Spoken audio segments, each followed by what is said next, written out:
BJP की छप्पर फाड़ जीत।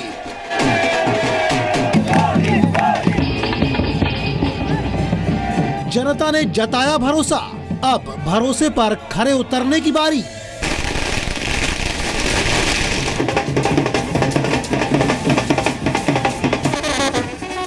बीजेपी राज में आएंगे यूपी के अच्छे दिन।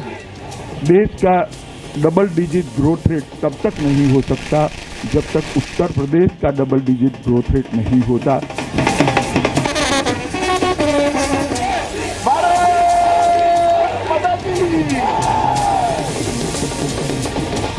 क्या उत्तर प्रदेश को उत्तम प्रदेश बना पाएगी बीजेपी?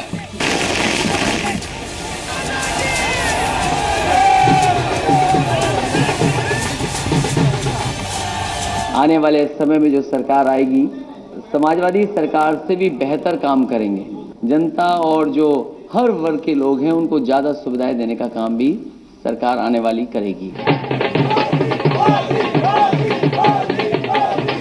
मेगा जीत के बाद जनता की मेगा उम्मीदें। मुद्रा के लोन देना, गैस कनेक्शन देना, गांव में बिजली पहुंचाना, सड़क पहुंचाना, शौचालय बनाना, ये सारी प्रो पुअर स्कीम्स थी। और मुझे लगता है कि गरीब का वोट बड़े पैमाने में बीजेपी के साथ आया है।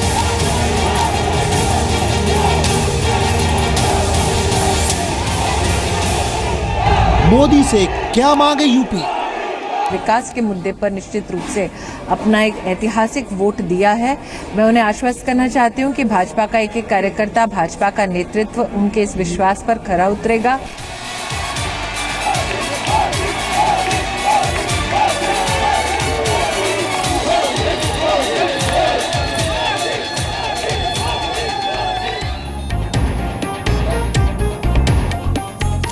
यूपी में बीजेपी को बड़ी जीत तो मिल गई है, जाहिर है जनता की उम्मीदें भी बड़ी हैं। जनता की उम्मीदें क्या है, पीएम मोदी से यूपी की जनता क्या मांग रही है, ये बताएंगे। पहले अब तक की बड़ी खबरें आपको बता दें। जीत के साथ ही बीजेपी एक्शन में आ गई है।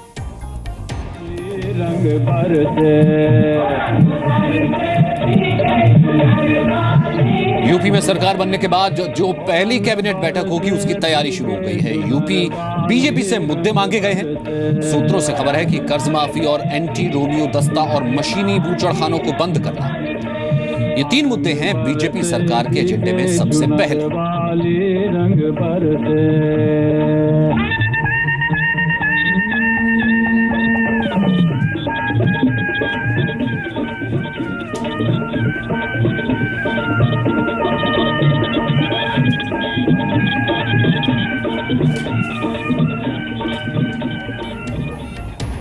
तो जनता की क्या कुछ मांगे हैं, प्रॉमिसेस क्या कुछ किए गए थे और सबसे पहले उन पर खरा भी उतरना है।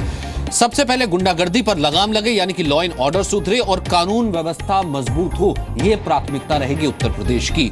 और दूसरी, महिलाओं की सुरक्षा सुनिश्चित करने के लिए कदम उठाए जाएं। बहुत बड़ा मुद्दा था और ये अंडर करंट भी था, इसने काम किया है महिलाओं की सुरक्षा।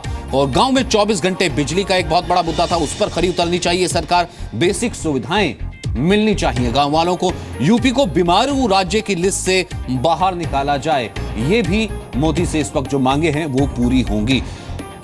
जो रोजगार, शिक्षा को बढ़ावा मिले, इसके ऊपर भी काम होगा। वहीं बुंदेलखंड के विकास के लिए एक खास एक्शन प्लान, जिसका जिक्र पीएम मोदी ने अपनी तमाम रैलीज में भी किया था, उस पर भी काम किया जाएगा। जो बंद पड़े उद्योग है उन्हें चालू किया जाए, किसानों का विशेष ख्याल रखा जाए, या फिर एक विशेष पैकेज की घोषणा भी हो सकती है।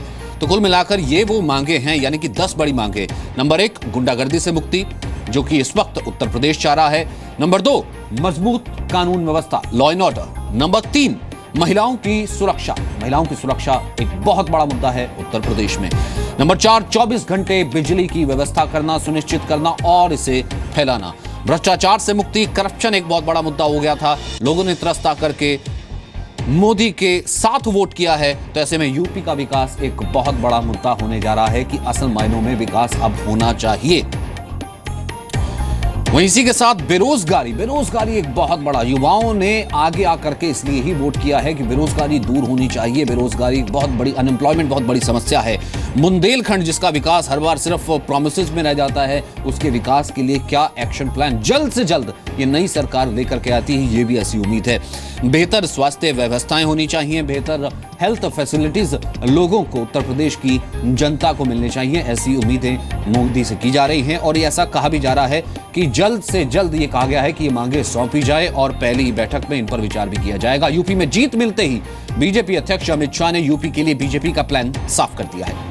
अमित शाह ने कहा है कि घोषणा पत्र में किए गए सारे वायदे पूरे किए जाएं। सर्वसमावेशक सर्वस्पर्शीय विकास कैसा होता है वो हमारे घोषणा पत्र में हमने पहले से ही किया है और इसीलिए हमने घोषणा पत्र की जगह उसको संकल्प पत्र नाम दिया है। 5 साल में हम इसको पूरा कर यूपी की जनता ने जो भरोसा रखा है उस पर हम 100% सिद्ध होंगे। परिवारवाद और तुष्टीकरण की राजनीति से, पॉलिटिक्स से अब देश की राजनीति मुक्त होकर डेवलपमेंट की राजनीति की ओर जाएगी और मोदी जी ने जो गरीब कल्याण का एजेंडा लिया है उसको हम आगे बढ़ाएंगे। तो यूपी में बीजेपी की अब तक की सबसे बड़ी जीत को विरोधी पचा नहीं पा रहे हैं। कल मायावती ने ईवीएम में दोष निकालकर अपनी हार का ठीकरा फोड़ा, तो आज कांग्रेस और लालू यादव की हताशा भरे बयान सामने आ रहे हैं। देखिए, उत्तर प्रदेश के अंदर हमारी नाकामी की सबसे बड़ी वजह प्रधानमंत्री और उनकी पार्टी का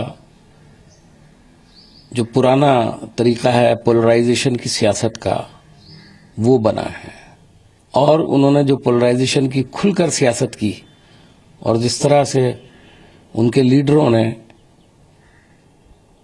बांटने वाले बयानात दिए, उससे मैं समझता हूं कि वो बड़ी हद तक लोगों को मुतासिर करने में कामयाब रहे। प्रधानमंत्री को तो पीएम भी बने थे तो हम नहीं दिए थे। हमारी आइडियोलॉजिकल विरोध है, इसमें क्या है? हर्षा में डाल के लोगों को इशू को बदल के राष्ट्रवाद का नारा दे करके कम्युनलाइज करके सोसाइटी को, इस सब में सफल ही लोग हुए हैं। तो यूपी में बीजेपी को शानदार जानदार जीत मिली है। आपको इस जीत के 5 मंत्र दिखाते हैं। यूपी में बीजेपी ने जो रणनीति बनाई उसमें जनता के कुछ मुद्दों को बखूबी चुनाव प्रचार के दौरान उठाया गया। विपक्ष ने नोटबंदी को गरीबों पर हुआ अत्याचार बताया, लेकिन बीजेपी ये समझाने में कामयाब रही कि ये गरीबों के भले के लिए है। बीजेपी का दूसरा मंत्र था भ्रष्टाचार के खिलाफ, अत्याचार के खिलाफ। अच्छा काम करते हैं तो लोग गायत्री मंत्र बोलते हैं, लेकिन सपा कांग्रेस का गठबंधन ऐसा है कि वो गायत्री प्रजापति मंत्र बोलते हैं। बीजेपी की जीत का मंत्र पीओके में आतंकियों के खिलाफ सर्जिकल स्ट्राइक भी था। बीजेपी ने जीत के लिए यूपी में भेदभाव को भी मुद्दा बनाया। भाइयों बहनों, गांव में अगर कब्रिस्तान बनता है तो गांव में स्मशान भी बनना चाहिए। अगर रमजान में बिजली मिलती है तो दिवाली में भी बिजली मिलनी चाहिए। अगर होली पे बिजली मिलती है तो ईद पर भी बिजली मिलनी चाहिए। भेदभाव नहीं होना चाहिए। बीजेपी की जीत में खुद को गरीबों की सरकार बताने की रणनीति भी रही। चाहे उज्ज्वला योजना में गरीब महिलाओं को एलपीजी सिलेंडर दिलाने की बात हो या फिर किसानों के कर्ज माफी का वादा। आप लोगों को विश्वास दिलाता हूं कि सरकार बनने के बाद पहली मीटिंग में ही किसानों के कर्ज को माफ करने का निर्णय कर दिया जाएगा। तो अब सवाल यही है कि यूपी में सबसे बड़ी जीत के बाद उम्मीदों पर बीजेपी कैसे खरा उतरेगी। यूपी बीजेपी अध्यक्ष केशव प्रसाद मौर्य ने दावा किया है कि बीजेपी यूपी को विकास में नंबर 1 बना देगी।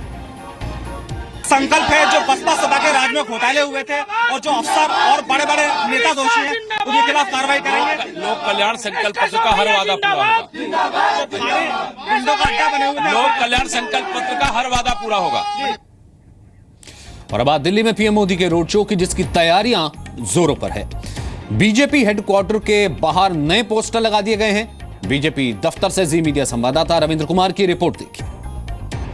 बीजेपी के जीत के जश्न में जब प्रधानमंत्री शरीक होंगे, उन्हें सम्मानित किया जाएगा, कार्यकर्ताओं को संबोधित करेंगे, रोड शो करेंगे, तो अशोक रोड के चारों तरफ इसी तरह के बैनर लगे होंगे, पोस्टर लगे होंगे। आप देख सकते हैं इसमें प्रधानमंत्री नरेंद्र मोदी का कटआउट है, अमित शाह का कटआउट है, वॉल ऑफ विक्ट्री है, भारत को काम पसंद है, इस तरह के बैनर लगे हुए हैं कि जो नोटबंदी लोगों ने पसंद किया, सर्जिकल स्ट्राइक को लोगों ने अपनाया और प्रधानमंत्री नरेंद्र मोदी का काम पसंद है, इस तरह के बैनर और चारों तरफ कटआउट बोर्ड लगे रहेंगे इस पूरे अशोक रोड में। होटल मेरिडियन से बीजेपी हेडक्वार्टर तक। तो कहीं ना कहीं आज जो रोड शो हो रहा है बीजेपी के लिए बड़ा जश्न का दिन है। प्रधानमंत्री नरेंद्र मोदी जो इनका श्रेय है इस जीत का, जिसे पार्टी अध्यक्ष ने भी कहा, पार्टी कार्यकर्ता मानते हैं, नेता, उनको सम्मानित करने के लिए ये जश्न में इस तरह के बैनर और पोस्टर चारों तरफ लगे होंगे। रविंद्र कुमार, जी मीडिया, दिल्ली।